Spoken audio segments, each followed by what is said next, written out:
Hi friends, ஒரு சூப்பரான டேஸ்ட்டில் மட்டன் குழம்பு தான் செய்ய போகிறேன். அதுக்கு வந்து 1 கிலோ மட்டனும் தேவையான அளவு சின்ன வெங்காயமும் எடுத்து வச்சுருக்கேன். சின்ன வெங்காயம் போட்டு குழம்பு வைக்கும் போது ரொம்ப டேஸ்ட்டாக இருக்கும்.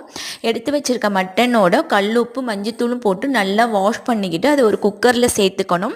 அது கூடயே 1.5 ஸ்பூன் இஞ்சி பூண்டு பேஸ்ட்டும், தேவையான அளவு உப்பு, 1.5 டம்ளர் தண்ணி ஊற்றி 3 விசில் விடணும். 3 விசில் விட்டதுக்கப்புறம் மட்டன் வந்து நல்லா வெந்துடும். அதுக்கப்புறம் நம்ம உரித்து வச்சுருக்க வெங்காயத்தை வந்து நம்ம வணக்க போகிறோம். அதுக்கு ஒரு பேன் வந்து அடுப்பில் வச்சுட்டு நம்ம வெங்காயத்தை அதில் போட்டு நல்லா வணக்கணும். இதுக்கு வந்து நான் நல்லெண்ணெய் யூஸ் பண்ணி தான் எல்லாமே செஞ்சுருக்கேன். நல்லெண்ணெய் ஊற்றும் போது ரொம்ப நல்லாயிருக்கும்.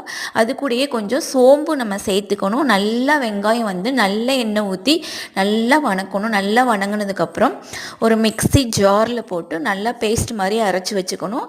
அடுத்து வந்து குழம்பு தாளிக்க போகிறோம். ஒரு பாத்திரத்தை அடுப்பில் வச்சுட்டு தேவையான அளவு நல்லெண்ணெய் ஊற்றிக்கிட்டு பட்டை, ஏலக்காய், அன்னாச்சி பூ சேர்த்து அது நல்லா வெடித்ததுக்கப்புறம் இஞ்சி பூண்டு பேஸ்ட்டை போட்டு நல்லா வணக்கணும். எண்ணெய் பிரிஞ்சு வர அளவுக்கு வணக்கணும்.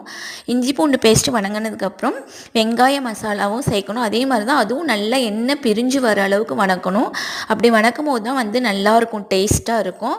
அடுத்து வந்துட்டு நான் 3 தக்காளி வந்து கட் பண்ணி தான் சேர்த்துருக்கேன். தக்காளி நல்லா வணங்கினதுக்கப்புறம் நம்ம வேக வச்சு எடுத்து வச்சுருக்க மட்டனை வந்து சேர்த்துக்கிட்டு தேவையான அளவு தண்ணி ஊற்றி மட்டன் மசாலா, வரமிளகாய்த்தூள், மல்லித்தூள் எல்லாமே சேர்த்து கிளறி விட்டுட்டு நமக்கு எவ்வளோ தண்ணி தேவையோ ஊற்றி ஒரு மூடி போட்டு மூடணும். சூப்பரான மட்டன் குழம்பு ரெடி ஆயிரும். Okay, thank you.